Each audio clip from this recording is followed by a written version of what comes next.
네, 대북 원전 건설 추진 의혹을 둘러싼 여야 간의 갈등은 계속되고 있습니다. 민주당은 김종인 위원장의 사퇴를 거론하고 나섰고 또 보수 야권은 국정조사부터 하자면서 국정조사 요구서를 국회에 제출했습니다. 한편 국회에서는 오늘 안철수 대표와 금태섭 전 의원 간의 단일화 첫 회동이 열리는데요. 관련 정치권 이슈들 박진영 더불어민주당 상근 부대변인, 조청래 전 국민의힘 여의도연구원 부원장과 함께 짚어보도록 하겠습니다. 두 분 어서 오십시오. 안녕하십니까? 예. 안녕하세요. 어제 주호영 원내대표 교섭단체 연설이 있었습니다. 그 전날은 이낙연 대표가 연설을 했고요. 어제 주호영 대표 연설을 보면 이낙연 대표 발언을 좀 비판한 내용도 있었고 제1야당의 대표를 사법 처리하겠다는 거냐 겁박하는 거냐 이런 등등의 내용이 있었습니다. 일단 어떻게 그 발언을 평가하십니까? 지금 북한 원전 건설 추진 의혹 문제는 뭐 원전 문제뿐만 탈원전 문제뿐만 아니라 북한 문제 전반 정책이 전반이 걸린 문제 아닙니까? 예. 그러니까 이게 산업부 차원의 단순한 아이디어다 뭐 이렇게 듣고 넘어갈 수 있는 상황이 아니고요.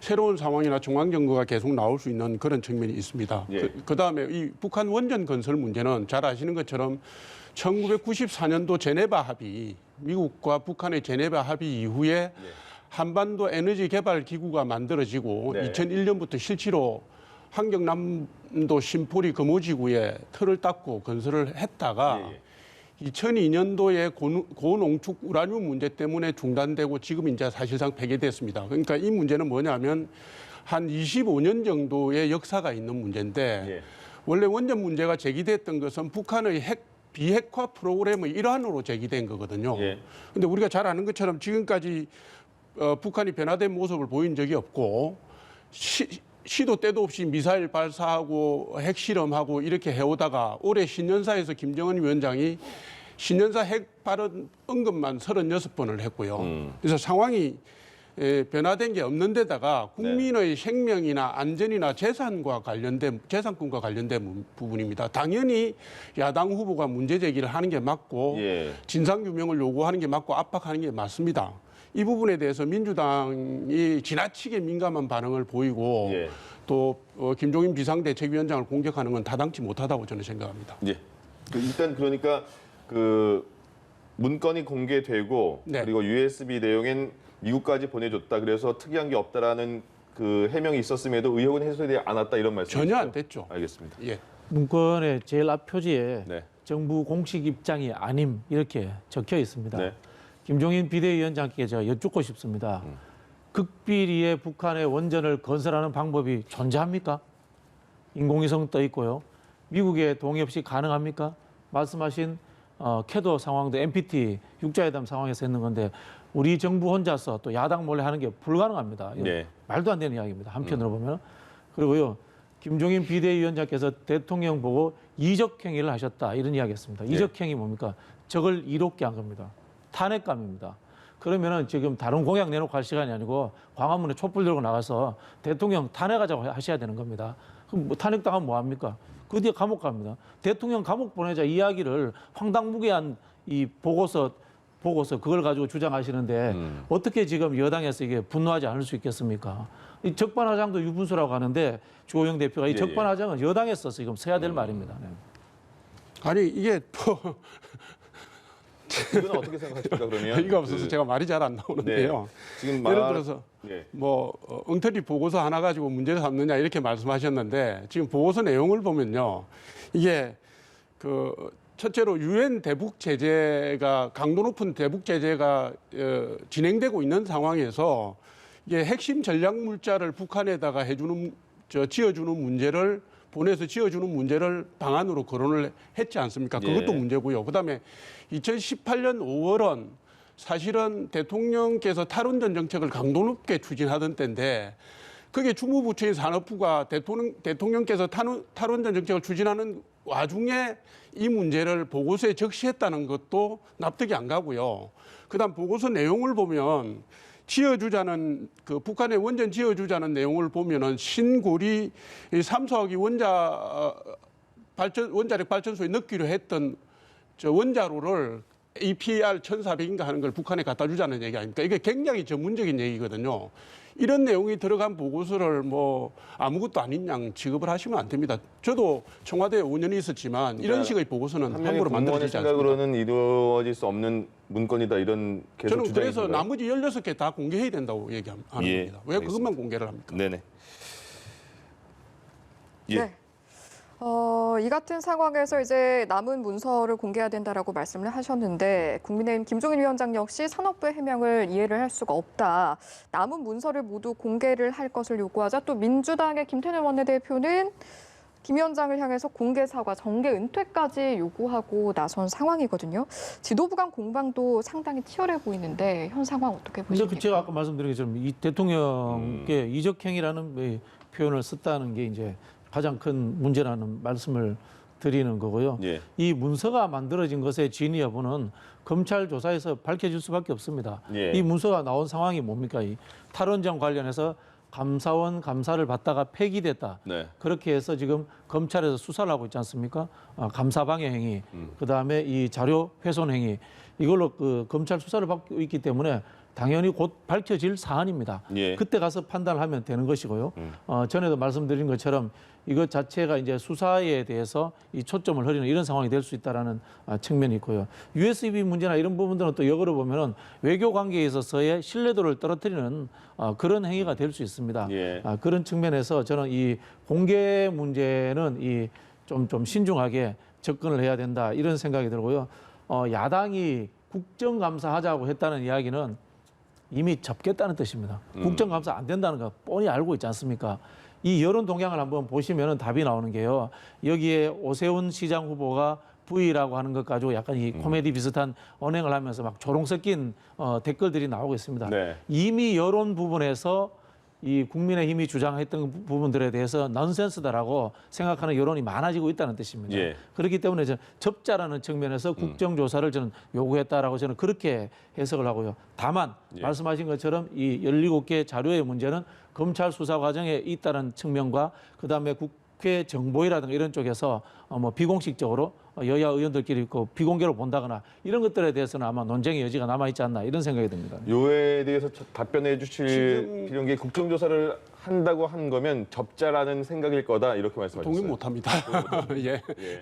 그런 의도로 야당이 국정조사를 요구하는 경우는 있지 않습니다. 네. 예.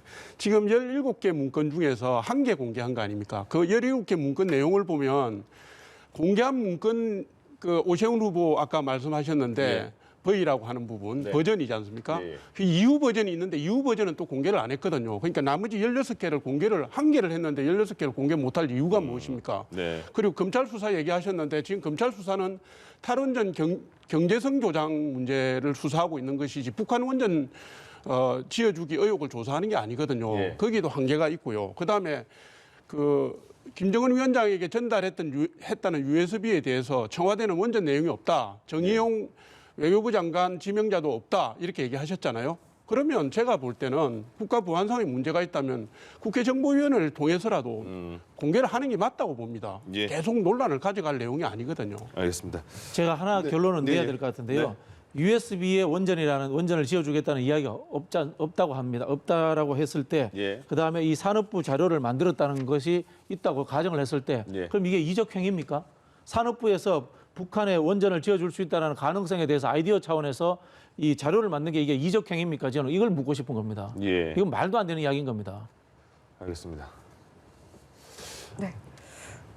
예, 지금 소식을 전해드리겠습니다. 청와대가 오늘 오전에 있었던 문재인 대통령과 조 바이든 미국 대통령의 정상 통화에 대한 브리핑을 했거든요. 조금 전에 청와대 브리핑 현장을 함께 보시겠습니다. 잠시만, 그건 조금 이따 다시 화면이 준비되면 전해드리도록 네. 하고요.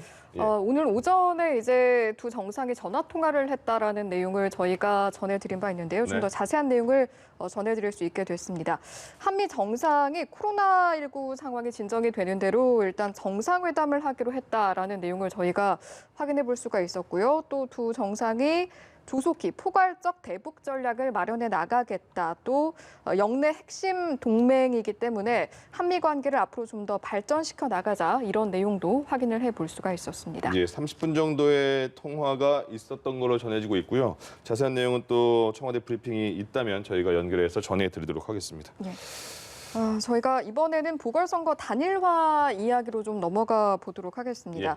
금전 의원의 제안을 안 대표가 받아들이면서 제3지대 경선 논의가 일단 당장 오늘부터 시작이 될 것으로 보이는데 일단 안 대표의 수락 배경은 어디에 있다고 판단을 하시는지요? 일단 야권 단일화가 최대 이슈가 된 상황인데 스포츠 경기에다가 비유하면 토너멘트 방식으로 가게 되는 것 같습니다. 예전에는 국민의힘은 경선에 돌입했는데 안철수 후보가 바깥에서 문제 제기를 하는 방식이었고 또 나중에 경선 후보가 뽑히고 난 뒤에 단일화하는 구도라는 것은 안철수 후보가 부전성으로 올라오는 그런 구도였잖아요. 그런데 이제 이번에 금태섭 후보의 제안을 받아들임으로 해서 단일화 과정 자체가 좀 깔끔해지고 예측 가능해졌다 이렇게 보는 것이고요.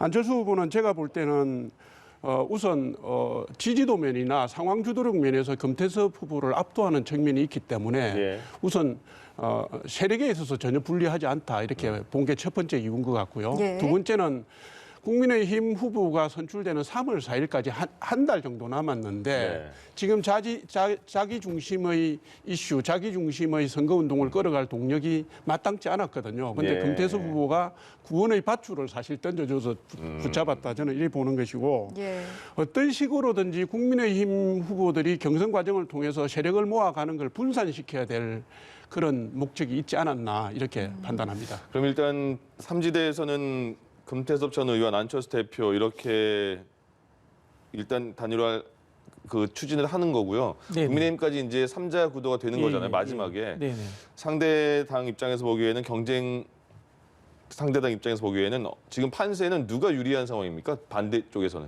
저는 뭐 결론적으로 이제 국민의힘 후보가 이길 것이라고 보고 있는데요. 이제 우리 정치라는 것이 이 단일화라는 것은 한편으로 보면 게임입니다. 게임을 보는 재미로 보는 시각도 있는데 그 근본적으로는 정책과 비전입니다. 정책과 비전 가치인데 저는 안철수 후보가 내놓은 정책과 서울시정을 운영하겠다는 정책과 비전에 대해서 들어본 적이 없습니다. 그런 측면에서 흔히 하는 곧 이제 실력이 들통날 거다 이런 생각이 들고요. 금태섭 후보가 단일화에 동의하고 난 뒤에 아마 TV 토론이나 토론을 하자고 계속 요구를 할 거라고 저는 예측이 됩니다. 지금도 그러더라고요. 그 이야기는 뭐냐면은 금태섭 후보는 금태섭 후보도 제가 봤을 때 준비된 적은 없습니다. 그러나 이제 기본기가 본인의 이제 정책에 대한 이해도가 있기 때문에 안철수 후보가 토론하면은 자기가 제압할 수 있다. 아마 그런 생각을 하고 있는 것이다. 이렇게 보여지고요. 어쨌든 간에 뭐 야당도 지금 나경원 후보나 오세훈 후보는 정책이라든 공약을 꾸준히 내놓고 있습니다. 그건 뭐냐면은 정당이 뒷받침을 해주고 있기 때문에 그런 거거든요. 정당 정치와 책임 정치가 뭐 진보든 보수든 뒷받침하고 있기 때문에 저는 그런 분들이 결국에 가서는 서울 시민들의 합리적 판단 속에서 후보가 되지 않을까 뭐 그렇게 판단합니다. 알겠습니다. 역시나 비슷한 질문을 드리고 싶은데 사실 야권 단일화를 두고 뭐 2월이냐 3월이냐 이런 부분에 있어서 좀 의견 차이가 있었는데 현 상황대로라면 지금 3월 가능성이 높아 보이잖아요. 이렇게 되면 국민의힘 후보 또는 제3경선 후보 어느 쪽에 좀 더 유리할 거라고 보십니까? 지금 말씀하셨지만 시간이 갈수록 지금 여론조사 들쭉날쭉 하는데요. 시간이 갈수록 균형을 맞춰갈 거라고 제가 보는 것이고 이게 지금 보궐선거의 특징상 당내 기반이 명확한 후보가 사실은 힘을 얻어갈 수 있습니다. 그다음에 국민의힘의 경선 후보가 결정이 되면 국민의힘 차원에서 중도지향적인 정책을 내놓을 수도 있고 뒷받침을 해줄 수도 있기 때문에 제가 볼 때는 이게 국민의힘 후보가 유리해질 거다라고 보는 것이고 시점은 국민의힘 후보가 3월 4일 날 결정이 되니까 보궐선거 후보 등록일이 3월 17, 18 양일 아닙니까? 보름 안이니까 대략 한 열흘 안쪽에 제가 볼 때 한 3월 15일 이전에 후보가 결정되지 않을까. 양쪽 다 지금 물릴 수 없는 예측 가능성으로 들어갔기 때문에 그렇게 봅니다.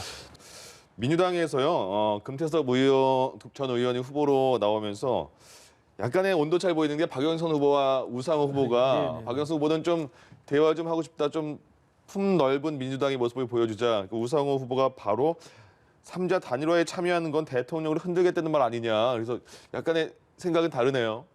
뭐 두 분 다 일리가 있는 이야기인데요.